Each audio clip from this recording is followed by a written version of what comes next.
하나님의 말씀으로 받으십시다. 여러분, 이방에 최초로 세워진 교회가 안디옥 교회죠. 안디옥 교회가 세워졌고 하나님의 은혜로 크게 성장해서 그 교회가 최초로 세계 교회 역사에 최초로 선교사를 파송하지요. 그 선교사 이름 아시는 분? 몰라요? 대답하기 싫어요? 바나바와 바울을 선택해서 파송합니다. 교회가 결정한 게 아니고 성령이 지시하십니다. 두 사람을 택해서 선교사로 파송하라고 하시기에 그들이 금식기도 하고 안수해서 선교사로 파송을 하지요. 그리고 구부르라는 곳을 시작으로 해서 2년 동안 선교를 다 하고 그 지역을 2년 후에 파송교회인 안디옥 교회로 돌아와 보니 안디옥 교회에 문제가 생긴 겁니다. 은혜롭던 안디옥 교회가 이단적 가르침을 가르치는 자들이 유대인 기독교인 가운데 유대로부터 이 안디옥에 내려와서 예수님만 믿어가지고 구원 얻는 거 아니야. 할례도 받고 율법도 지켜야 구원받아 라고 순수 복음을 전하는 바울이나 베드로의 복음과 대치되는 이상한 내용의 복음을 전한 겁니다. 바울이나 바나바는 깜짝 놀란 것이죠. 예수님이면 충분한데, 예수님으로만 구원받는데, 예수님도 믿어야 되고 할례도 받아야 되고 율법도 준수해야 된다. 그래야 구원 얻는 거야. 구원이 그게 쉬운 게 아니야. 이렇게 가르치는 유대 예루살렘 교회에서 내려온 기독교인들이 유대인 기독교인이죠. 유대교인은 아니고 기독교인이 됐는데 장아찌처럼 아직도 소금기가 쩔어 있어가지고 율법이 쩔어 있어서 예수만으로는 안 돼. 예수도 믿고 율법도 행하고 할례도 받아야 돼. 이렇게 가르쳐 놓은 겁니다.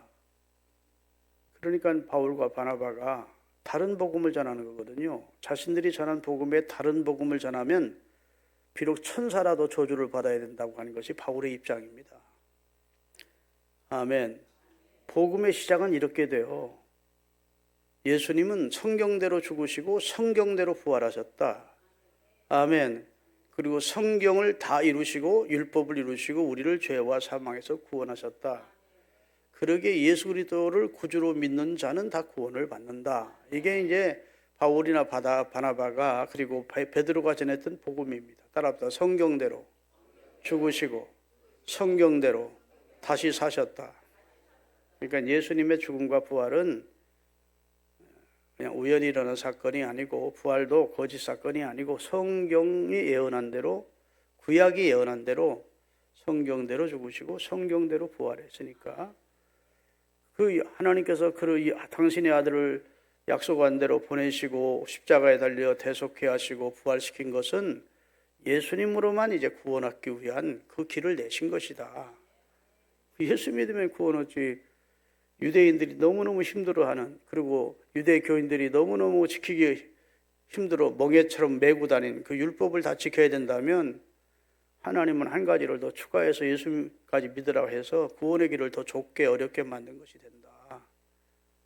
이렇게 가지고 이제 논쟁이 벌어진 것이죠. 그들과 할례도 받고 율법도 지켜야 된다고 주장하는 유대에서 내려온 유대 기독교인들과 바울과 바나바 간에 이제 논쟁이 벌어진 겁니다. 이건 심각한 문제입니다.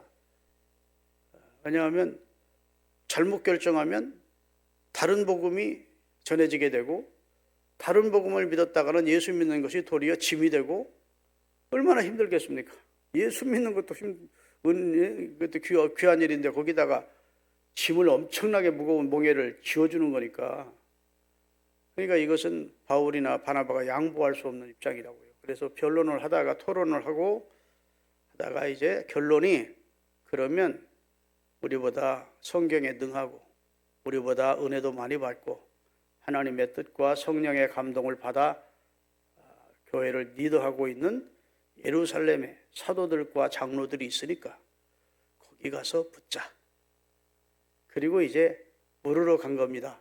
안디옥 교회 대표단이. 이해되시죠? 그러니까 이제 예루살렘 교회가 중진 회의를 열었죠. 총회라고는 할 수 없고 예루살렘 교회 안에 교회를 리더하고 있는 사도, 예수님의 직접 제자했던 자들을 사도라고 그러거든요. 사도와 그다음에 후에 교회의 지도자리 된 장로들이 함께 중진 회의를 열었다고요. 누구를 출석시켰겠어요?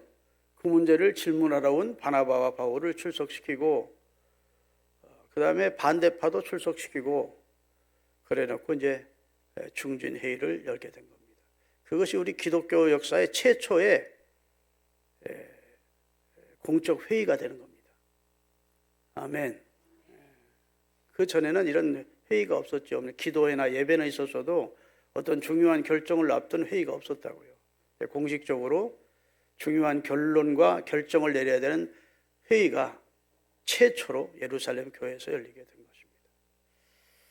자, 첫 번째, 예수도 믿고 할례도 받고 율법도 준행해야 된다고 주장하는 사람들에 반해서 첫 번째 반론자가 나옵니다. 그게 이제 1절부터 쭉 11절까지 나오는데 첫 번째 반론자가 누구냐? 베드로입니다. 여러분, 회의를 모였으면 충분한 토론이 있어야 돼요? 없어야 돼요? 충분한 토론이 있어야 되죠. 우리 총회는 3분만 줘. 하도 발언자가 많으면 막 서로 손들으니까 3분 발언하다 보면 금방 땡 해버려요. 그러면 발언 시간 더 주라고 막 공감이 가는 발언을 하면 막 총대들이 발언 시간 더 주자. 저는 발언 시간 더 주라는 발언만 했습니다. 그 총회 현장에서 증빙이 되는 거예요. 말 같지도 않은 사람이 막 그만해 하는데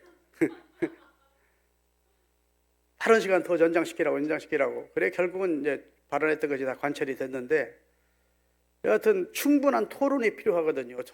회의가 모였으면. 그런데 베드로가 첫 토론의 주제를 가지고 발언했는데 여러분, 나도 이방인의 구원을 믿지 않았다. 그런데 내가 요바에 있을 때 고넬료라는 사람이 사람을 보냈고 하나님께서 내게 환상을 통해서 하나님이 깨끗게 하신 것 사람 너희가 더럽다 하지 마라 하시는 환상을 통해서 나를 이방인 고넬료의 집으로 인도하셨다. 그래서 주 예수의 복음을 전할 때 우리가 받았던 똑같은 성령을 하나님은 이방인이라고 차별하지 않고 그들에게도 부어주심으로 그들도 다 구원받게 하셨다. 하나님은 사람을 차별하지 않으시더라. 유대인이라고 이방인이라고 하나님은 차별을 두지 않더라. 우리가 차별하는 것이지 하나님은 차별이 없으시더라. 아멘. 그러니까 그 사람들 이방인들이 그렇게 예수님을 통해서 예수님의 복음을 전하자 성령이 임하면서 그들을 우리와 같이 다 구원해 주신 하나님이 그들에게 율법 지키고 할례 행하고 하라고, 그것은 부당하다. 그들이 율법 안 지킨 사람들이고 율법이 뭔지도 모르는 사람들이고 할례를 해본 적도 없는 사람인데 주님은 차별하지 않고 구원하시더라. 이렇게 이제 발언을 했다고요. 그랬더니 다 조용하고 있는데 다시 두 번째 말한 자가 나오는데 바울이 일어난 겁니다. 오늘 본문은 거기서부터 시작돼요. 바울이 일어나서 나도 유대인이다. 나도 어렸을 때부터 뭐 이렇게 자세히는 안 나왔지만 틀림없이 그랬을 거예요. 나도 어렸을 때부터 유대인의 율법과 전통을 따라 할례도 행했고 율법도 지키며 살았다. 예수를 전하는 사람들을 이단자로 알고 핍박했었다. 그런데 하나님께서 예수 그리스도가 우리의 구주됨을 알게 하시고 빛을 통해서 나를 구원하셨다. 아멘.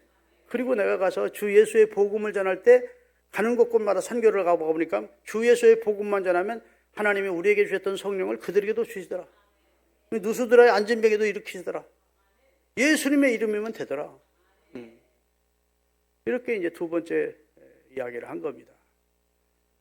그 다음에 마지막 이제 발언자가 나오는데 그게 예루살렘 교회의 감독이었던, 지금으로 하면 총회장이죠. 예수님의 동생 야고보가 자리에서 일어난 겁니다. 여러분, 성경에 보면 야고보서가 있죠. 신약 성경에. 그렇죠? 예수님의 제자 야고보가 쓴 것이 아닙니다. 예수님의 제자 야고보는 일찍이 순교했습니다. 최초의 순교자가 제자 중에 야고보입니다. 목 베어 죽임을 당했어요. 헤롯이 야고보의 목을 베었습니다. 그리고 백성들이 좋아하는 걸 보고 베드로까지 죽이려고 잡아넣었다가 베드로는 천사를 통해서 구출을 받는 내용이 성경에 나오죠. 그렇죠? 여하튼 여기 이 세 번째 발언자는 당시 총회장의 총 예루살렘 교회를 감독하고 있던, 아마 예수님의 직접 동생이니까 어드밴티지를 줬던 것 같아요. 초대교회가. 그 사람은 예수님 부활하고 나서부터 예수를 믿기 시작했거든요. 예수님의 동생이라도 예수님이, 자기 형 예수가 하나님의 아들이고 인류의 구원자라는 사실을 믿지 않고 비아냥거렸습니다. 하나님의 아들이라며 예루살렘에 올라가 드러내 이랬는데 예수님이 아직은 내 때가 이르지 아니했다 이러면서 하시는 내용이 나와요. 그러다가 이제 예수님이 부활한 사건을 통해 충격을 받은 겁니다. 아, 이분은 육신적으로는 내 형이지만 실제적으로 어머니가 언제 말했겠습니까? 너희 형 예수는 내가 성령으로 잉태됐다. 너 아버지 통해서 태어난 게 아니야. 천사가 나타나서 너희 형 예수님을 잉태했을 때 인류의 구원자라고 했다 해도 믿지를 않았던 거죠. 동생들은. 그런데 진짜 예수님이 부활하자. 그때 충격을 받고 그 다음에 오순절까지 기도하다가 성령의 권능을 받은 겁니다. 아멘. 사도들에 비하면 예수님을 믿은 연조는 얼마 안 되지만 아마 예수님의 동생이니까 어드밴티지를 주어서 그가 예루살렘 교회 총감독이었던 것 같아요. 이 야고보가 일어나서 발언을 하는 겁니다. 그 내용을 한번 읽어볼까요? 오늘 본문. 자, 13절입니다. 이제 바울이 말을 마침에 13절 같이 읽어요. 말을 마침에 야고보가 대답하여 이르되 형제들아 내 말을 들으라. 하나님이 처음으로 이방인 중에서 자기 이름을 위할 백성을 취하시려고 그들을 돌보신 것을 시므온이 말해요. 여기 시므온은 베드로를 말합니다. 시몬 베드로가 원래 베드로의 이름이 뭐였죠? 시몬이에요. 이 말을 이제 시몬이라고 그러는데 시몬이 지금 말했지 않냐? 첫 번째 발언자로 베드로가 말했지 않냐? 나도 동감이다. 이런 얘기입니다. 시몬이 말하였으니 선지자들의 말씀이 이와 같이 일치하도다. 이게 이방인이 구원받는 게 우연이 아니고 이미 구약 성경에 하나님이 선지자를 통해서 말씀하신 말씀이 성취되는 것이다. 그 말입니다. 기록된 바 이후에 내가 돌아와서 다윗의 무너진 증막을 다시 지으며. 자, 보세요. 이후에는 예루살렘이 완전히 초토화되었었습니다. 바벨론에 의해서. 성벽은 다 무너지고 성도 다 불타버렸습니다. 성전도. 그런데 하나님께서 아모스를 통해서 다시 성벽을 다시 세우고 돌아와서, 이 바벨론에서 돌아와서 제2의 다윗의 왕국이 실현될 것이라는 겁니다. 예수님은 다윗의 왕통을 가진 자예요. 아멘. 아브라함과 다윗의 자손 예수 그리스도의 세계잖아요. 그러니까 하나님이 예수님을 통해서 세우실 왕국을 하나님은 내다보시면서 아브라함을 선택한 겁니다. 아브라함을 선택할 때 다윗까지만 내 뜻을 이루겠다는 게 아니고 다윗의 혈통을 통해서 메시아인 예수까지 이루어 예수님을 통해서 천하 만국의 만왕의 왕이 되게 하시는 것을 하나님은 이미 마음에 설계하시고 아브라함을 선택하신 거예요. 그 얘기를 하는 겁니다. 지금 다 같이 16절. 이후에 내가 돌아와서 다윗의 무너진 장막을 다시 지으며 그 허물어진 것을 다시 일으키리니 이는 그렇게 하시는 이유는 남은 사람들과 내 이름으로 일컬음을 받는 모든 유대인이 이방인이 이거 말이에요. 이방인들이 구원 얻을 것을 성경은 이미 하나님께서 선지자를 통해서 말씀하셨다. 이방인 구원을 우리가 왜 이러지? 성경에 없던 일이 이루어지지? 이런 게 생각하면 안 된다. 하나님은 다시 다윗의 왕조를, 무너진 다윗의 왕조를 세우시고 그때부터 예수님 통해서부터 수많은 이방인들이 주께로 돌아올 것을 예언해 놓았다. 이런 내용이에요. 그게 아모스서 9장에 있습니다. 한번 그거 띄우세요. 자, 다 같이. 그날에 내가 다윗의 무너진 장막을 일으키고 그것들의 틈을 막으며 그 허물어진 것을 일으켜서 옛적과 같이 세우고 그들이 에돔의 남은 자와 내 이름으로 일컫는 만국을 기업으로 얻게 하리라 행하신 일을 여호와의 말. 이게 만국이란 말은 이스라엘뿐이 아닌 전 세계를 다 구원하는 역사를 이루게 될 것이라고 하나님이 아모스를 통해서 이미 말씀하신 그 말씀이 성취되고 있는 것이다. 이방인 구원이 우연이 아니고 갑작스럽게 일어난 돌발 사건이 아니고 하나님께서 선지자를 통해서 이미 그리스도를 통해서 다윗의 뿌리에서 나오신 만왕의 왕 되신 그리스도를 통해서 다시 이방까지 구원의 범위가 확대된다고 예언했었는데 그 예언이 성취되고 있는 것이다. 이렇게 말씀을 한 거예요. 할렐루야. 네. 그 다음에 19절입니다. 그러므로 내 의견에는 이방인 중에서 하나님께 돌아오는 자들을 뒤늦게 돌아와서 예수 믿고 구원 얻은 사람에게 너 지금 할례 받아, 너 율법 지켜, 그렇게 괴롭게 하지 말자 그 말입니다. 하지 말. 우리도 지키지 못했는데 그 이방인들에게 왜 이렇게 무거운 짐을 지워주느냐 하고 나서 이제 이게 중요합니다. 20절. 다만 우상의 재단에 올려졌던 더러운 음식과 음행과 목매어 죽인 육축이나 이런 것과 그 다음에 피를 멀리하고 하라고 편지하는 것이 옳으니 이는 예로부터 각 성에서 모세를 전하는 자가 있어 안식일마다 해당해서 이거를 읽음이니라. 자, 요게 이제 잘 들으세요. 금지기 조항을 말합니다. 예수 믿어서 구원 얻지만 금기하는 것이 있다. 이게 이제 구원의 조건은 아니에요. 피를 먹는다고 구원 못 받거나 그 다음에 우상의 제물을 먹는다고 구원 못 받거나 게 아니고 이건 건덕상.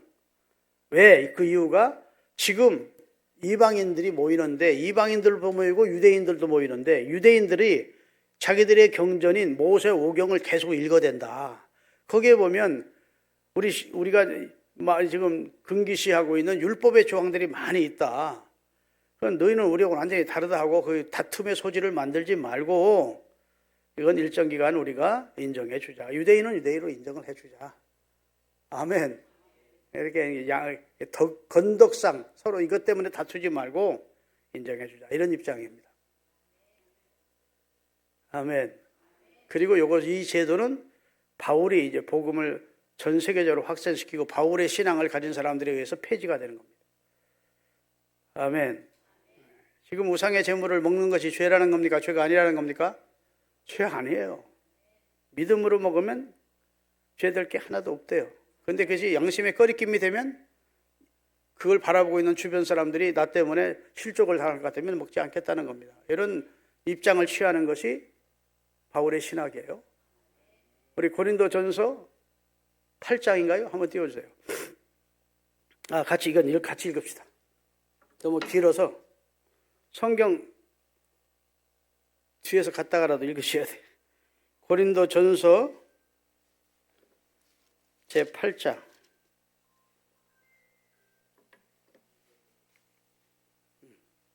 읽어보겠습니다.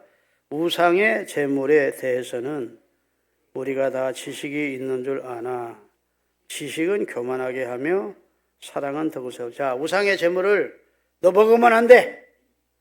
먹으면 안 된다고 배운 사람은 그렇게 배운 사람은 우상의 제물을 먹는 사람을 정죄하고 판단한다는 겁니다. 그래서 자기가 제대로 배우지 못한 지식은 남을 정죄하고 판단하는 도구가 된다. 사랑이 결여된 판단이다. 덕을 세우지 못한다 이런 뜻입니다. 2절 만일 누구든지 무엇을 아는 줄로 생각하면 아직도 마땅히 알 것을 알지 못하는 것이다. 자기가 굉장히 많이 아는 줄로 생각하는 사람은 아직도 뭘 모르는 사람이라는 겁니다. 그 다음에 3절 또 누구든지 하나님을 사랑하면 그 사람은 하나님도 알아주시느니라. 사랑을 이웃을 대한다는 겁니다. 그러므로 우상의 제물을 먹는 일에 대해서는 우리가 우상은 세상에 아무것도 아니며 또한 하나님은 한 분밖에 없는 줄 아노라.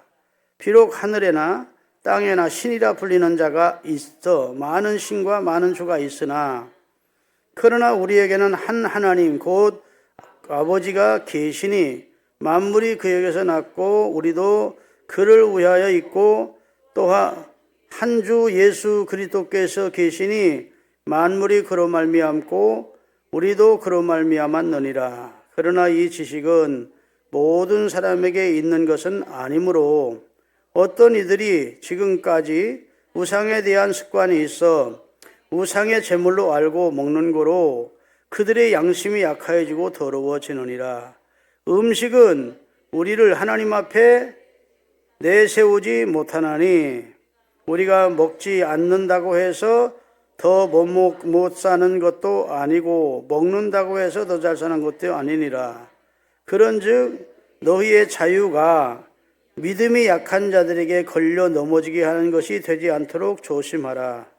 지식 있는 내가 우상의 집에 앉아 먹는 것을 누구든지 보면 그 믿음이 약한 자들의 양심이 담력이 얻어 우상의 제물을 먹게 되지 않겠느냐. 그러면 내 지식으로 그 믿음이 약한 자가 멸망하나니 그는 그리스도께서 위하여 죽으신 형제라.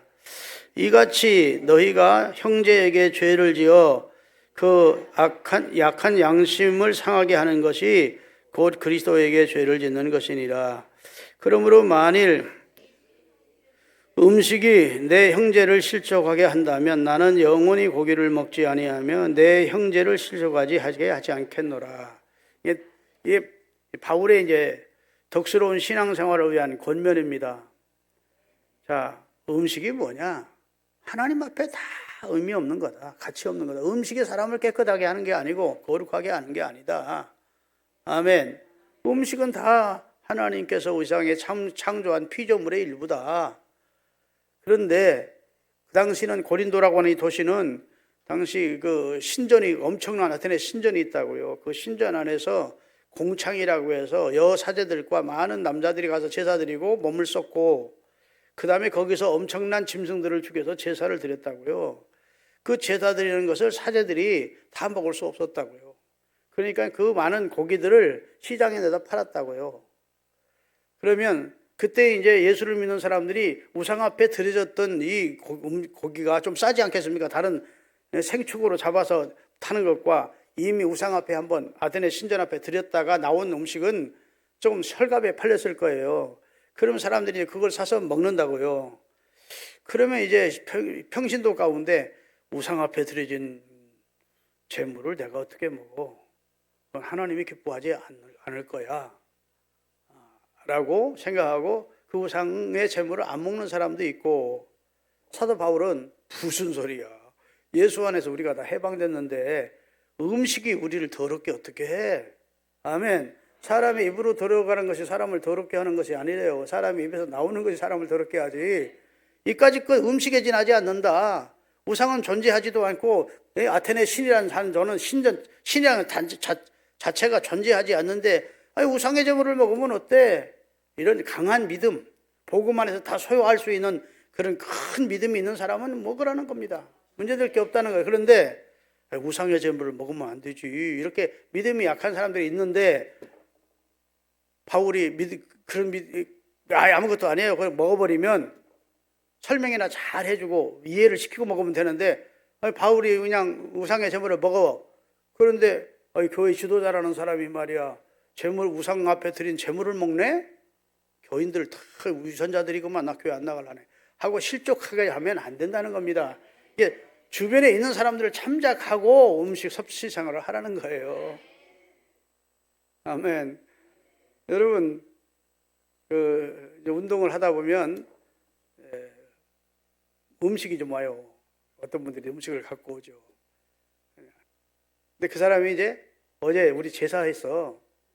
그러고 갖고 오는 사람들이 있어요. 떡도 갖고 오고. 여러분, 딱 교인들 가운데 둘로 나뉩니다. 에이, 기분 나빠서 안 먹어. 저거 먹으면 더러워질 것 같아 보면. 그 사람은 그 사람의 믿음이야. 그건 내가 탓할 수 없어요. 그러나 바울 같으면 무슨 소리, 음식은 음식이지 무슨, 아무 의미 없는 거야 이건. 아멘. 아니, 귀신이라는 자체가, 우상이라는 자체가 무슨 의미가 있어? 음식에 지나지 않는 거야 하고 그걸 다 뛰어넘을 수 있는 믿음을 가진 사람은 먹을 수 있다는 겁니다. 그런데 내가 먹음으로 주변 사람들의 믿음이 연약한 그리스도인들을 실족시킬 것 같으면 자기는 평생을 남의 영혼을 생각해서 평생 고기 안 먹고 우상의 제물 안 먹고, 아멘, 그러면서 다른 사람을 배려하는 사랑으로 섭생활도 하겠다는 겁니다. 음식 섭취생활. 이거 차원 높아야 이해가 되는데 무슨 말인지 아시겠죠? 네. 그러니까 음식 자체는 죄나 악이나 선이나 이런 게 아니라는 겁니다. 음식은 음식에 지나지 않는데 다니엘처럼 나는 왕이 주는 진미는 이미 바벨론이라는 나라는 왕은 한 신의 아들이라고 믿었고 신의 아들은 신 앞에 먼저 제사 드리고 나서 왕의 진미를 먹게 했거든요. 그거 먹은 거 나눠준 거거든요. 그러니까 다니엘은 그때만 해도 구약 시대니까 어림도 없지. 우상 앞에 제사하는 음식은 내가 아무리 건강에도 좋고 맛이 있어도 나는 안 먹습니다 하고 채식만 했다가 주님 앞에 그 신앙을 인정받았죠. 그렇죠? 예. 그건 구약 시대니까 별도 사건이고 여하튼 지금 신약 시대에도 지금 바울이 예루살렘 총회가 이제 결정을 하는데 우상의 제물, 그다음에 목매어 죽인 거, 그다음에 또 피, 또 뭐가 또 하나 더지? 했다고 여기 되지.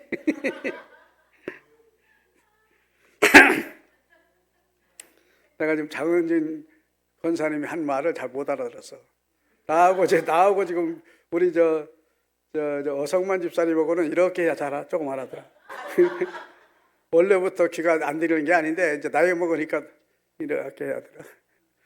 앞으로는 너한테 대답하려면 크게 하셔야 돼. 네? 야, 진짜 늙은 목사가 설교하는 걸 내가 우리가 들어야 돼. 저 양반 빨리 은퇴시켜야 되겠네 이렇게 생각하지 마시고 자연현상이야 이건. 여하튼 4가지 단서조항이 있었어요. 이건 구원과는 상관없는 거야.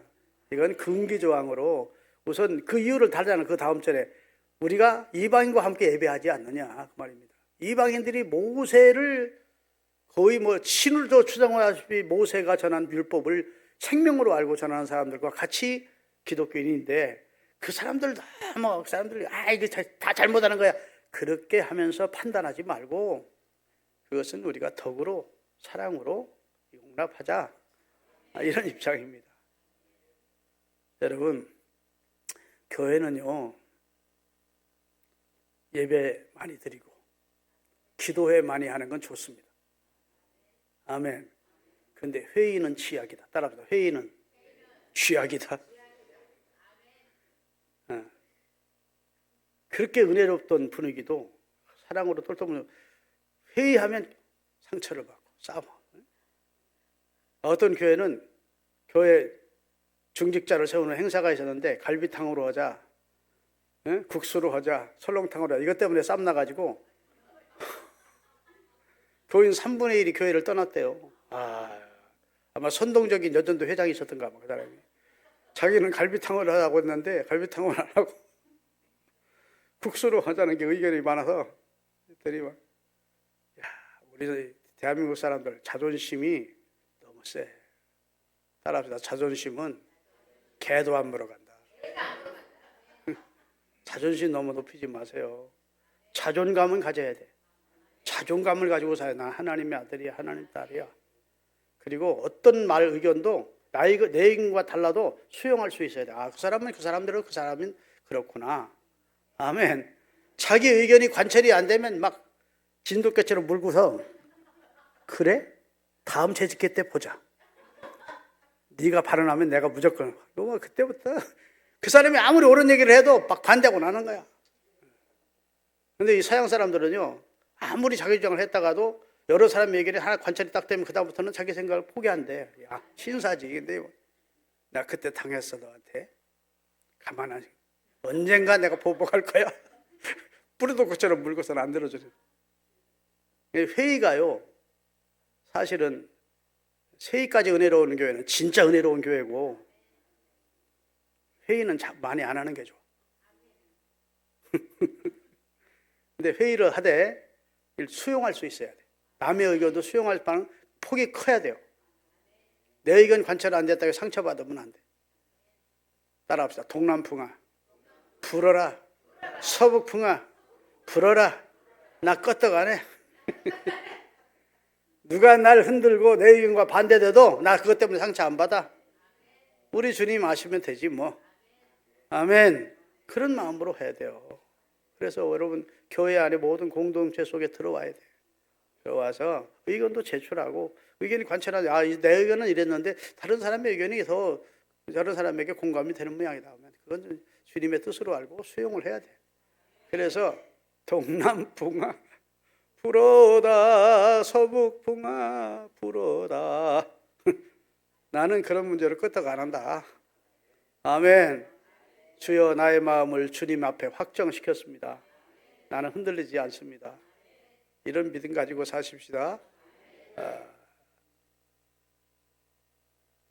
조금 더 하고 싶은데 그만하겠습니다. 한 군데만 더 읽어보십시다.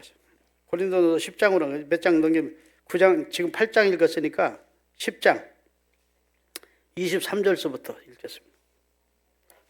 고린도서 10장 23절서부터 다 같이 모든 것이 가하나 모든 것이 유익한 것이 아니요 모든 것이 가하나 모든 것이 덕을 세우는 것이 아니니 누구든지 자기의 유익을 구하지 말고 남의 유익을 구하라. 무릇 시장에서 파는 것은 양심을 위하여 묻지 말고 먹어라. 야, 시장에서 음식하는데 이거 우상 앞에 제물이에요? 제사 드렸던 거예요? 이렇게 물을 거 없다는 겁니다. 그 당시, 지금은 그런 시장 앞에 그런 물건도 안 나오죠. 그런데 옛날에는, 그 당시는 그랬다는 거예요. 묻지 말고 그냥 말아. 이건 음식이지 하고 먹으면 되는데, 깨름직해가지고 이거 신전에서 나온 겁니까? 이렇게 물어보면 그 물어본 자체가 양심에 걸림이 되는 겁니다. 그 신전에서 나온 겁니다. 그러면 그때부터 먹어도 깨름직하고 죄될 것 같고, 그러니까 지금 바울이 그런 건 묻지 말아요. 같이 읽겠습니다. 25절 무릇 시장에서 파는 것은 양심을 위하여 묻지 말고 먹어라. 이는 땅과 거기에 충만한 것이 다 주의 것이다. 어떤 음식도 주님이 다 주신 것이다. 아멘. 그 다음에 불신자 중에 누가 너를 청할 때 너희가 가고자 하거든 너희 앞에 차려놓은 것을 무엇이든지 양심을 위하여 묻지 말고 먹어라. 여러분이 초대받아 갔는데 음식 초대받아서 그 집을 갔는데 우상 앞에 제물 드렸던 걸 그런 재료를 가지고 음식을 만든 것 같으면 이거 우상제물입니까? 하고 물을 좀 말고 우상제물입니다. 그러면 다시 돌아 나와야 되잖아요. 그런 짓 하지 마라. 그냥 먹으래. 음식으로 폭넓은 그리고 상대를 배려하는 마음을 가지라는 것이지요. 할렐루야. 여러분, 바울하고 베드로는 우리 기독교적으로 보면 바울이 물론 큰 역사를 이루었지만 누가 먼저 믿었습니까? 예수님을. 베드로가 먼저 믿었죠. 베드로는 예수님의 제자 중에 수석제자. 초대교회도 가장 강력한 리더였었지. 바울은 뒤늦게 예수 믿는 사람 막 잡아 죽이고 막 가두고 하다가 뒤늦게 아이고 하나님 잘못했습니다 하고 예수님을 주로 영접하고 교회를 들은 거예요. 스며시 들어왔어. 바나바가 소개하면서. 그러니까 이 등급으로 치면 베드로와 바울은 바울의 입장에서는 베드로를 가득한 분입니다. 예수님의 실제 제자였으니까. 그런데 바울이 베드로를 책망했대. 바울은 복음에서는 아주 단호합니다. 왜 베드로를 책망했느냐? 베드로가 한 사람의 집에 초대를 받아서 이방인들과 함께 음식을 먹고 있었어요. 이방인. 여러분, 구약 시대에는 이방인과 함께 유대인들이 음식 먹습니까? 안 먹습니까? 안 먹었어요. 근데 이제 신약의 교회 지도가 됐고 이방인들이 예수 믿으면 이방인이 다 구원을 따라가는 거 지금 제안도 했잖아요. 그렇게 믿고 있잖아요. 근데 이방인들과 앉아 식사를 하고 있는데 야고보에게서 온 사람들이 유대인들이 이렇게 오니까 그 자리를 피해가지고 숨어. 베드로답지 못한 행동입니다. 왜? 우리 기독교의 최고 어른이 이방인들과 함께 식사했대. 이 소리 들으면 나중에 자기가 입장이 곤란할까봐 아주 숨었대. 그 소리를 나중에 전해들은 바울이 베드로를 혼냈대요. 갈라디아서 2장 11절 좀 한번 다 찾으세요. 몇 장 넘기면 돼.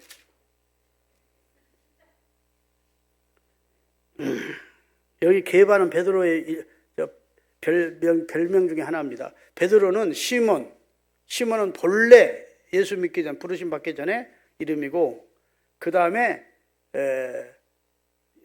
베드로는 예수님이 붙여준 이름이고 예수 믿고 나서 그 다음에 나중에 게바라는 것은 이게 반석이라는 소리인데 너는 반석이라고 그때부터 게바라는 이름으로 불렀어요. 그러니까 베드로의 또 다른 이름이 게바입니다. 이해가 되면 고개라도 끄덕이셔야 그 다음 전진할 수 있습니다. 게바. 자, 게바가 안디옥에 이르렀을 때 책망받을 일이 있기로 여기 나가는 갈라디아서는 바울이 썼으니까 바울이 그를 대명하여 뭘 했다? 책망하였노라. 야고보에게서 온 어떤 이들이 이르기 전에 게바가 이방인과 함께 먹다가 그들이 오매 그가 할례자들을 두려워하여, 할례자들은 유대인들이죠. 유대인 기독교인들 두려워하여 떠나 물러가매 남은 유대인들도 이와 같이 외식함으로 바나바도 그들의 외식에 유혹되었느니라. 그러므로 나는 그들이 복음의 진리를 따라 바르게 행하지 아니함을 보고 모든 자들 앞에서 게바에게 이르되 네가 유대인으로서 이방인을 따르고 유대인답게 살지 아니하면서 어찌하여 억지로 이방인을 유대인답게 살게 하려느냐 하고 책망했다는 거예요. 왜 이렇게 우선적이냐? 이방인과 함께 먹는 것이 부끄러운 일이냐? 그 말입니다. 예수 믿는 이방인들이 다 구원받는다고 너 주장해놓고 다른 사람들이 너 비난할까 봐 음식 먹다가 피해?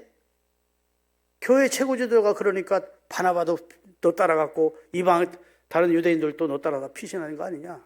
왜 그런 비겁한 행동을 했어? 라고 그냥 개인적으로 있을 때만 한 거야 아니고 여러 사람 앞에서 혼냈대. 바울 참 대단한 사람.